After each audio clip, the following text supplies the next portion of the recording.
네, 저희는 외교부 서포터즈 모파락이고요. 외교관 후보자 선발 시험 합격 진심으로 축하드립니다. 안수민입니다. 한대혁 교육입니다. 황유리라고 합니다.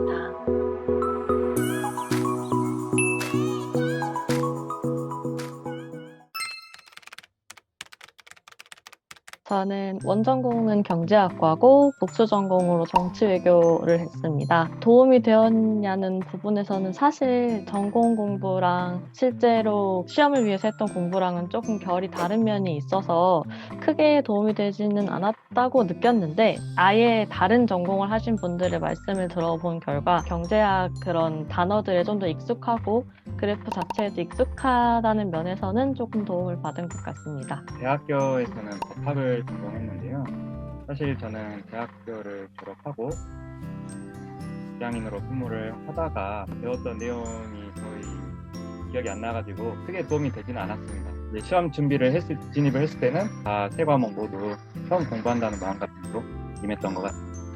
저는 이제 과는 스페인어가 이제 주 전공이었고 아무래도 뭐 제2외국어 자격이 있어야 하니까 수월하게 진입을 할 수 있었던 것 같고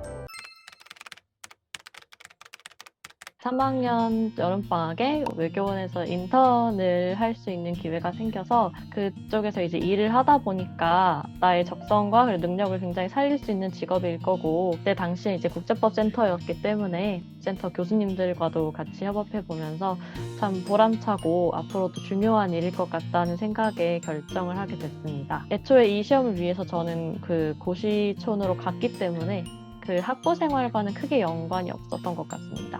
중식 통역사가 되고 싶었어서 한국외대 통번역대학원에서 공부를 했는데요.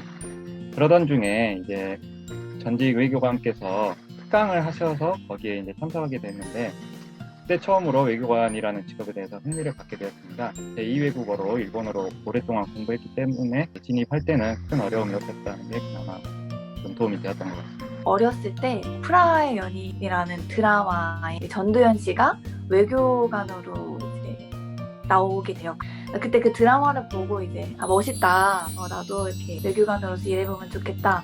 라는 생각으로 사실 어린 마음에 그렇게 외교관이 되고 싶다라는 생각을 했고 그에 맞춰서 뭐 학창 시절을 보내고 또 대학에 와서도 스페인어를 배우게 되고 스페인어를 배우니까 외교부나 국가기관에서 통역을 할 일들이 이제 생겼는데 거기에 큰 이렇게 보람을 느꼈던 것 같아요.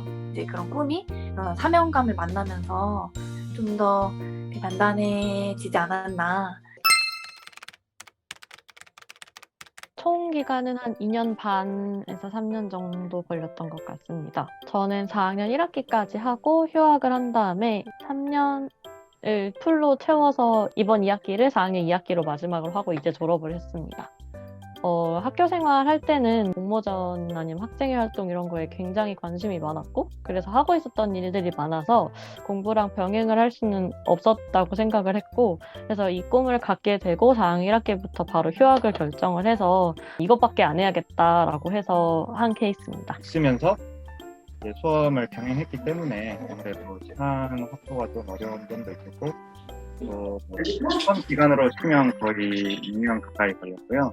많은 분들이 원래 학교를 다니면서 이렇게 시작을 하는데 저는 졸업을 하고 2017년부터 시작을 해서 쭉 신림에서 공부를 했고 수험 기간은 총 4년 정도 공부를 했습니다. 이게 합격 발표가 월요일이라서 근데 통상적으로 또 하루 전에 난다고들 하시더라고요, 선배님들께서. 근데 일요일에 발표가 날까 하는 약간 긴가민가한 마음으로 이제 일요일 저녁에 맘 놓고 약간 놀고 있다가 갑자기 문자가 와서 엄청 뛰어가서 이제 확인을 했었던 기억이 있는데 일단 첫 번째 사실 전선 오류인가? 나 아니면 어떡하지? 라는 생각이 엄청 많이 들어서 이제 아직도 가끔 이런 생각을 하다가 이제 오늘 1교시까지 했으니까 이제 끝났다. 최종 합격 때는 또 이제 근무 중이었어요. 그리고 안 되면 어떡하나 그런 마음이 컸었는데 딱 6시에 또 문자를 받으니까 안도감이 제일 먼저 들었고 또 저는 2차 시험 합격했을 때 너무 많이 울어서 안 올 줄 알았는데 수험 기간이 너무 길어져서 그랬었는지 또 그래도 펑펑 울었던 기억이 납니다. 제가 사실 결혼을 해가지고 가정이 있는데 결혼 전부터 제가 공부를 시작해서 사실 결혼 생활 내내 뭐 제대로 된 데이트도 한번 못 해주고 결혼 후에도 계속 마음고생이 많았던 제 아내에게 너무 미안하고 고맙다는 마음이 크게 들었어요. 믿기지가 않아요, 별로. 아, 이거 잘못됐나? 그것도 이제 핸드폰으로도 확인하고, 뭐 노트북으로도 확인하고. 그래서 굉장히 저는 합격을 하면 기쁠 줄 알았는데, 그 기쁨보다는 되게 안도감이 컸던 것 같아요. 저도 오래 공부를 하다 보니까 이제 안 됐던 시절이 있잖아요. 배움의 자세로 겸손한 마음으로 공직에 임해야겠다, 이런 감사한 마음, 이런 마음이 가장 컸던 것 같아요. 저는 멘탈 관리를 딱히 어떻게 해야겠다라는 마음보다는 약간 그렇게까지 흔들리기 전에 쉬어주는 스타일이어가지고 공부도 막 원래는 뭐 오늘 100분 하고 10분 쉬어야지라고 했는데 한 80분부터 약간 한계가 온다 싶으면은 약간 땡겨 쓰는 마음으로 5분을 먼저 쉬자라는 마음으로 좀 쉬기도 했었고, 사실 이게 시험 준비를 하면서 중간에 때려친다기보다는 오히려 시험을 떨어지고 나서 그 다음 시험을 해야 될지 말아야 될지 이때가 가장 고민이 될 것 같아요. 그래서 저는 총 시험을 3번 쳤는데 첫 번째는 사실 준비한 지 한 달 만에 바로 1차 치고 그 다음에 1차를 다행스럽게 붙어서 이제 2차를 한 3개월 만에 또 쳐야 됐었으니까 당연히 2차는 안 될 거라고 생각을 했어서 그 다음 해를 준비하는데 별로 멘탈 관리가 필요하진 않았었는데, 그 다음 해에 이제 1차에서 제가 한 문제 차이로 떨어졌었는데 그래서 그때 많이 고민을 했던 것 같아요. 한 번 더 해야 될지 아니면 말아야 될지. 그때 이제 저는 진짜 과감하게 한 달을 거의 미드를 보면서 누워 있었던 것 같고, 그렇게 쉬면서 이제 1년을 더 할 수 있을 체력을 좀 측정해보는 시간을 가졌고, 제가 사실 투지폰을 썼거든요. 완전 그 폴더폰.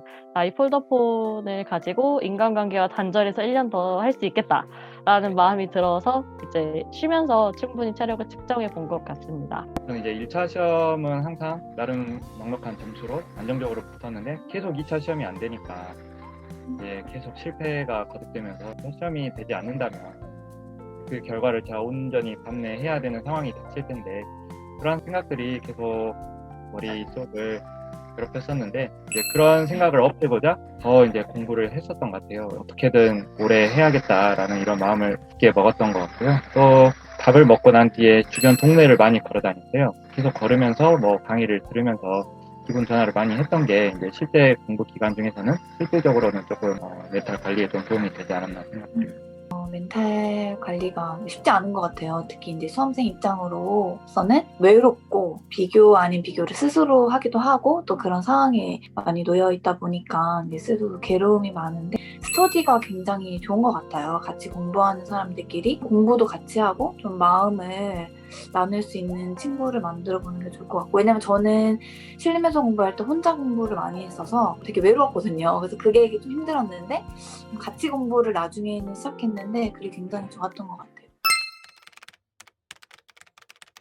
입법이라고 하면은 근데 저는 굉장히 소규모의 스터디를 좋아했거든요. 저를 포함해서 2명 혹은 진짜 많아야 3명 이렇게 해가지고 우리의 뇌를 동기화시킨다라는 마음으로 거의 구술형으로 계속 많이 했었던 것 같아요. 그래서 피셋 같은 경우도 이제 자료 해석도 막 800에 뭐 80%, 뭐 79 곱하기 81, 뭐 이런 거를 쉬지 않고 서로에게 물어보고, 2차 과목 같은 경우에도 이제 국제법 같은 경우에는 저희가 같은 교재를 봤기 때문에 몇 페이지에 뭐 나왔게, 뭐 아니면 이 단원에는 뭐가 가장 중요했을까, 아니면 아예 앞에 사람을 앉혀두고 제가 1시간 반 동안 면제법에 대해서 뭐 161페이지부터 280페이지까지 읊는다 이러고 1시간 반 동안 읊기도 하고 이러면서 구술형으로 굉장히 준비를 했던 게 쓰는 것보다 훨씬 빠르게 리뷰를 할 수가 있어서 구술형으로 많이 준비를 했던 것 같습니다. 예를 들면 한 과목이나 아니면 2과목 정도 약점이 있고 한 과목은 그래도 할만하겠다 이 정도가 대부분일 텐데, 제 생각에는 자료 해석이 제일 점수를 끌어올리기 쉬운 만큼 아슬아슬한 점수대에 있으면은 자료 해석을 공부하는 게 제일 도움이 될 것 같고요. 일단 국제정치학에서 서강대 이근호 교수님이 세계 외교사 강의를 2012년에 하셨던 게 인터넷에 무료 공개가 되어 있거든요. 거기서 올해 이제 국제정치학에서 가장 어려웠던 문제가 그 강의에서 풀어냈던 이야기를 물어보는 문제가 그대로 출제가 된 거예요. 그래가지고 저는 이걸 쓰는 게 맞나 하면서 시험장에서 반신반의하면서 썼는데 결과적으로는 점수가 되게 좋았거든요. 그리고 그 강의 자체가 외교사 전반에 대한 이해를 매우 높일 수 있기 때문에 평소 외교사에 자신 없으신 분들이 있을 거예요. 그 강의를 꼭 들어보시기를 추천드립니다. 그리고 그 산업통상자원부에서 국제법 판례 및 통상법 해설 포털이라는 사이트가 있어요. 그 사이트에 이제 국제법의 주요 판례들을 굉장히 상세하게 소개를 하고 있거든요. 아무래도 교과서를 통해서 판례를 공부하면은 단편적으로만 아니면 그 핵심 요지만 알기 쉬운데 좀 그 사이트에서 소개되어 있는 판례 내용이면은 좀 정확적으로 이해하는데 큰 도움이 될 수 있을 것 같습니다. 마지막으로 이제 경제학 같은 경우에는 제 개인적으로는 기출문제의 중요성이 매우 큰 과목이라고 생각하거든요. 작년 같은 경우에도 일문이 굉장히 어려운 문제였는데 사실 고국공채 기출에서 이미 나왔던 문제였기 때문에 기출 문제를 꼼꼼히 분석하는 게 필요할 것 같고, 그리고 올해처럼 이제 문제가 좀 전반적으로 평이하게 나오거나 아니면 답을 구하는 것보다는 모형에 대한 서술이 위주가 되는 시험이 나올 경우에는 어떠한 자신만의 차별화 전략을 준비하는 게 필요하다고 생각합니다. 필사과 관련해서는 제가 했던 거는 그 A4 용지를 반을 접어서 각 과목별로 내가 실수하는 것을 항상 적었던 것 같아요. 그래서 모의고사를 본다거나 아니면 내가 시험을 보기 전에도 그 이제 오답 노트를 뭐 다 문제를 잘라서 만든 오답 노트가 아니라 그냥 한 줄 내가 어디서 실수를 했다. 내가 이렇게 잘못 읽는다. 뭐 이럴 때 수치를 잘못 계산한다. 이런 식으로 해서 좀 실수를 줄이는 방향으로 이제 점수를 저는 뭐 고득점보다는 이제 그 뭐 일정 수준을 넘겠다라는 마인드로 공부를 했고 2차 시험과 관련돼서는 국제정치학 학회 뭐 개최하는 데 가서 요즘 교수님들이 어떤 얘기를 하시는지를 듣는 게 굉장히 이게 와닿고 좋았거든요. 그래서 그런 거를 좀 쉬시는 시간을 활용을 해서 더 다양한 주제들에 이렇게 노출시킬 수 있는 기회들을 가져보시면 좋을 것 같습니다.